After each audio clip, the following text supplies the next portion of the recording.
രാജ്യത്തെ ക്രൈസ്തവർക്കും ക്രിസ്തീയ സ്ഥാപനങ്ങൾക്കുമെതിരെ വ്യാപകമായ അക്രമങ്ങൾ നടക്കുന്നുവെന്ന ലത്തീൻ അതിരൂപത.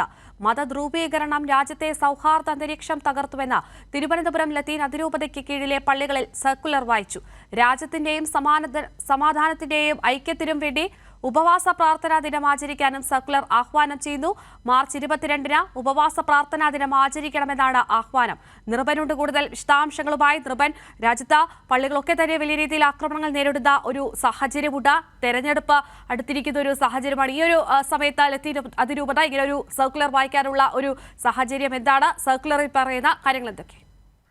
കീർത്തി, അത് തന്നെ ഏറ്റവും പ്രധാനപ്പെട്ട കാര്യം. രാജ്യം ഒരു തെരഞ്ഞെടുപ്പിനെ അഭിമുഖീകരിക്കുന്ന ഘട്ടത്തിലാണ് ലത്തീൻ അതിരൂപത ശക്തമായ നിലപാട് വ്യക്തമാക്കുന്നത്. കാരണം രാജ്യത്ത് മത ധ്രുവീകരണവും അസഹിഷ്ണുതയും വർദ്ധിച്ചിരിക്കുന്നുവെന്നതാണ്. ന്യൂനപക്ഷങ്ങൾക്ക് നേരെ ആക്രമണം ഉണ്ടാകുന്നു. ക്രിസ്ത്യൻ പള്ളികൾക്ക് നേരെ, ദേവാലയങ്ങൾക്ക് നേരെ വലിയ തരത്തിലുള്ള ആക്രമണം ഉണ്ടാകുന്നുവെന്ന പ്രതിഷേധമാണ് അവർ ഉന്നയിക്കുന്നത്.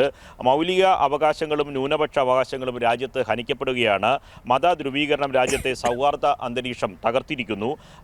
ഇക്കാര്യങ്ങളിൽ ശക്തമായ പ്രതിഷേധം രേഖപ്പെടുത്തിക്കൊണ്ടാണ് പ്രാർത്ഥനാ ദിനം ആചരിക്കുമെന്ന ആഹ്വാനം നൽകുന്നത്. ഇന്നത്തെ ഈ ലത്തീൻ അതിരൂപതയുടെ പള്ളികളിൽ എല്ലാം ഇന്ന് ഈ ഇടയലേഖനം വായിച്ചിട്ടുണ്ട്. ആ ഇടയലേഖനിൽ പറയുന്ന പ്രധാനപ്പെട്ട ഭാഗങ്ങൾ ഇവയാണ്. രാജ്യത്തിൻ്റെ സമാധാനത്തിനും ഐക്യത്തിനും വേണ്ടി ഉപവാസ പ്രാർത്ഥനാ ദിനം ആചരിക്കാൻ ആഹ്വാനം ചെയ്യുകയാണ്. ഇത് ഈ വരുന്ന 22-ാം തീയതി ഉപവാസ പ്രാർത്ഥനാ ദിനമായി ആചരിക്കാൻ എല്ലാ ലത്തീൻ അതിരൂപതയുടെ പള്ളികളിലും ഈ 22-ന് ഈ ഉപവാസ പ്രാർത്ഥനാ ദിനമായി ആചരിക്കും.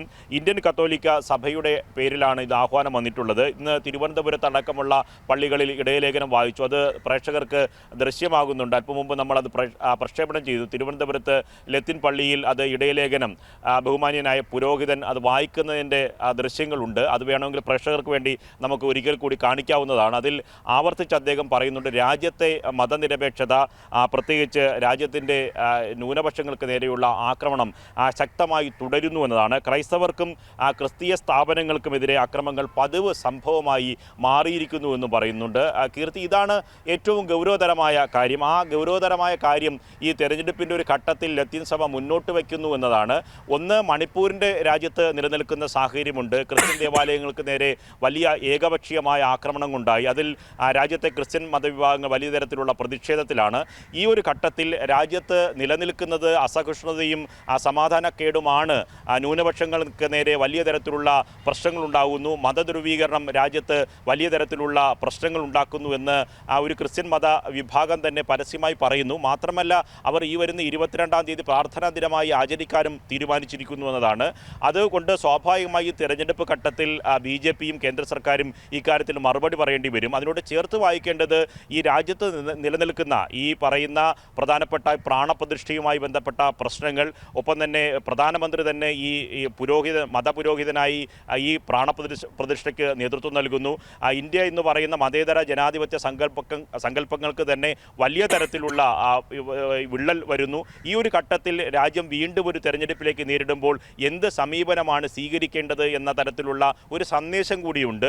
ഇത് ക്രിസ്ത്യൻ മത ന്യൂനപക്ഷങ്ങൾ രാജ്യത്ത് ആക്രമിക്കപ്പെടുന്ന സാഹചര്യമാണ് നിലനിൽക്കുന്നത് എന്ന് ആവർത്തിച്ച് അവർ ചൂണ്ടിക്കാട്ടുന്നത് ഇതുകൊണ്ട് തന്നെയാണ്. ഒപ്പം ഈ വരുന്ന 22-ാം തീയതി നടക്കുന്ന ഉപവാസ പ്രാർത്ഥനയിൽ കൂടുതൽ വിശദാംശങ്ങൾ അവർ പ്രതികരിക്കാനുള്ള സാധ്യതയുമുണ്ട്. കീർത്തി, വേണമെങ്കിൽ അദ്ദേഹം പ്രതികരിക്കുന്ന ഈ ഇടയലേഖനം വായിക്കുന്ന പ്രതിഷേധം രേഖപ്പെടുത്തുന്ന ഭാഗം വീണ്ടും പ്രേക്ഷകർക്ക് വേണ്ടി നമുക്ക് ഒരിക്കൽ കൂടി സംപ്രേഷണം ചെയ്യാവുന്നതാണ്. കീർത്തി, രാജ്യത്തിന്റെ സമാധാനത്തിനും ഐക്യത്തിനും വേണ്ടി മാർച്ച് 22 വെള്ളിയാഴ്ച ഉപവാസ പ്രാർത്ഥന ദിനമായിട്ട് ആചരിക്കുക ഇന്ത്യൻ കത്തോലിക്ക സഭ ആഹ്വാനം ചെയ്യുന്നു.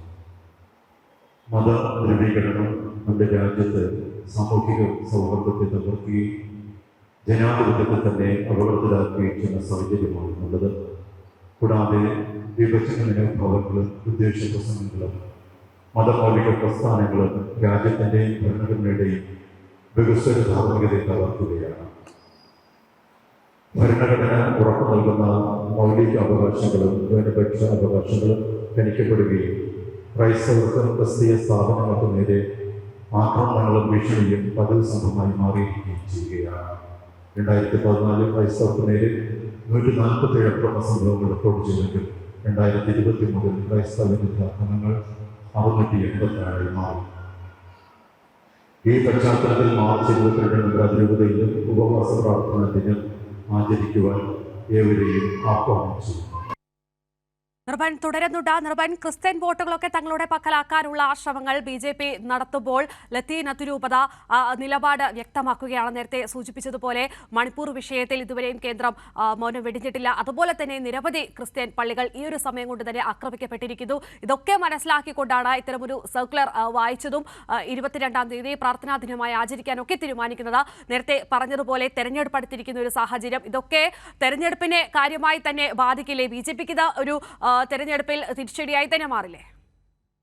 തീർച്ചയായും കീർത്തി, എന്തൊക്കെ തരത്തിൽ മറച്ചുവെക്കുകയും വ്യാജ പ്രചരണം നടത്തിയിരുന്നാലും രാജ്യത്തെ മതന്യൂനപക്ഷങ്ങൾ ഇതെല്ലാം കാണുന്നുണ്ട്, അവർ സാഹൂതം വീക്ഷിക്കുന്നുണ്ട്, അവർ തെരഞ്ഞെടുപ്പിൽ നിലപാട് വ്യക്തമാക്കുമെന്നതിൻ്റെ സൂചന തന്നെയാണിത്. കാരണം കേരളത്തിലടക്കം സമീപകാലത്ത് ചില സ്ഥാനാർത്ഥികൾ ചില ക്രിസ്ത്യൻ പള്ളികൾ നേരിട്ട് സന്ദർശിക്കുകയും അവിടെ ചില നേർച്ചാ ചടങ്ങുകൾ നടത്തുന്നതൊക്കെ നമ്മൾ കണ്ടതാണ്.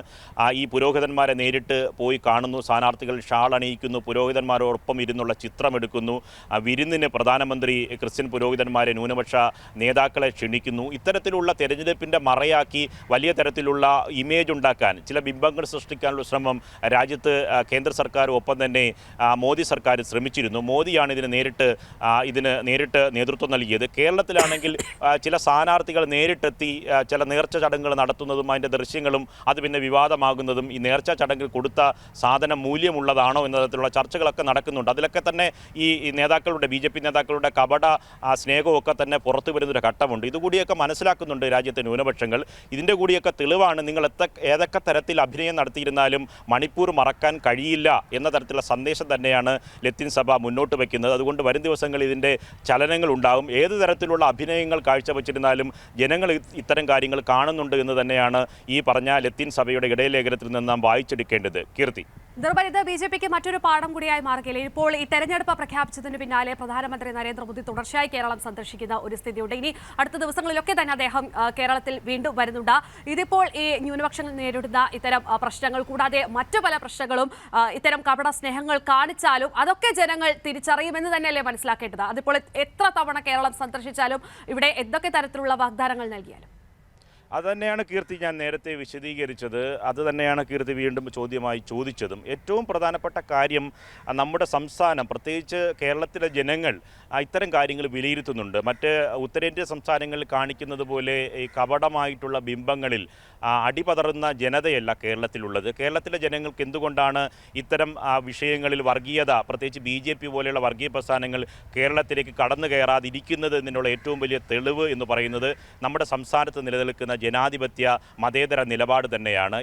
ഈ പറഞ്ഞ സമീപ ദിവസങ്ങളിൽ ഈ പൗരത്വ നിയമവുമായി ബന്ധപ്പെട്ട് സംസ്ഥാനത്ത് മുഖ്യമന്ത്രി എടുത്ത ആർജവത്തോടുള്ള നിലപാട് തന്നെ നാം വായിച്ചെടുക്കേണ്ടതുണ്ട്. ഒരു ന്യൂനപക്ഷത്തെയല്ല, ഏത് ന്യൂനപക്ഷങ്ങളെയായിരുന്നാലും രാജ്യത്ത് എല്ലാവർക്കും തുല്യ നീതി ലഭിക്കണമെന്ന നിലപാടാണ് ഇടതുപക്ഷ ജനാധിപത്യ മുന്നണി ഉയർത്തിപ്പിടിക്കുന്നത്. സംസ്ഥാനം ഭരിക്കുന്ന സർക്കാരും ഉയർത്തിപ്പിടിക്കുന്നത് അത് തന്നെയാണ്. അതുകൊണ്ട് ഈ സുരക്ഷ ഏർപ്പെടുത്തുന്ന കാര്യത്തിൽ കേരളം ഒട്ടും പിന്നോട്ടല്ല. ഈ കാര്യങ്ങളിൽ പൂർണ്ണമായി കേരളത്തിലെ ന്യൂനപക്ഷങ്ങൾ സംതൃപ്തരുമാണ്. പക്ഷേ രാജ്യത്ത് നിലനിൽക്കുന്ന സാഹചര്യം അതല്ല. മണിപ്പൂർ തന്നെയാണ് ഏറ്റവും വലിയ ഉദാഹരണം. മണിപ്പൂരിൽ ക്രിസ്ത്യൻ പള്ളികൾ ആക്രമിച്ച് ഒരു വിഭാഗത്തിലെ ജനവിഭാഗത്തെ പരസ്യമായി സ്ത്രീകളെ വിവസ്ത്രയായി ബലാത്സംഗം ചെയ്യുന്ന അവസ്ഥ ചിത്രങ്ങളടക്കം പുറത്തു വന്നിട്ട് പോലും കേരളത്തിൽ 5 തവണയാണ് പ്രധാനമന്ത്രി വരുന്നത് തിരഞ്ഞെടുപ്പുമായി ബന്ധപ്പെട്ട്. ഒരിക്കൽ പോലും മണിപ്പൂർ പ്രധാനമന്ത്രി സന്ദർശിക്കാൻ തയ്യാറായില്ല. രാജ്യത്തെ ആഭ്യന്തര വകുപ്പ് മന്ത്രി സന്ദർശിക്കാൻ തയ്യാറായിട്ടില്ല. അവിടെ എത്തിയത് ആദ്യം CPM-ന്റെ ഇടതുപക്ഷത്തിൻ്റെ പ്രതിനിധികളാണ് അവിടെ മണിപ്പൂർ സന്ദർശിക്കുന്നത്. MP-മാരാണ്. നമ്മുടെ ആദരണീയനായിട്ടുള്ള കൈരളി TVയുടെ MD കൂടിയായിട്ടുള്ള ജോൺ ബ്രിട്ടാസ് അടക്കം വരുന്ന സംഘം, MP-മാരുടെ സംഘം മണിപ്പൂർ സന്ദർശിച്ചിരുന്നു. അങ്ങനെ ഈ നിലപാടാണ് ഇടതുപക്ഷത്തിൻ്റെ നിലപാട്. ഇടതുപക്ഷത്തിൻ്റെ നിലപാട് തെരഞ്ഞെടുപ്പ് അടുക്കുമ്പോൾ മാത്രം സ്വീകരിക്കുന്ന നിലപാടല്ല. ആ സമയത്ത് മാത്രം ക്രിസ്ത്യൻ പള്ളികളും മുസ്ലിം പള്ളികളും സന്ദർശിക്കുന്ന നിലപാടല്ല കേരളത്തിലെയും ഇന്ത്യയിലെയും ഇടതുപക്ഷത്തിനുള്ളത്. ആ സമയത്ത് നേർച്ചകളുമായി പോകുന്ന നേതാക്കളല്ല ഇടതുപക്ഷത്തിലുള്ളത്. അല്പം മുമ്പ് നമ്മൾ പന്ന്യൻ രവീന്ദ്രനോട് സംസാരിച്ചു. പന്ന്യൻ രവീന്ദ്രൻ പറഞ്ഞിരുന്നു, ഉറച്ച മതേതര നിലപാട് സ്വീകരിക്കുന്ന ഇടതുപക്ഷ നേതാക്കൾക്ക് ഈ തെരഞ്ഞെടുപ്പിൽ വിജയമുണ്ടാകുമെന്നതാണ്. അതുകൊണ്ട് ലത്തീൻ സഭയും അത് തിരിച്ചറിഞ്ഞിരിക്കുന്നതാണ് ഏറ്റവും പ്രധാനപ്പെട്ട കാര്യം. കീർത്തി, ശരി, നിർഭനാണ് വിവരങ്ങൾ നൽകിയത്.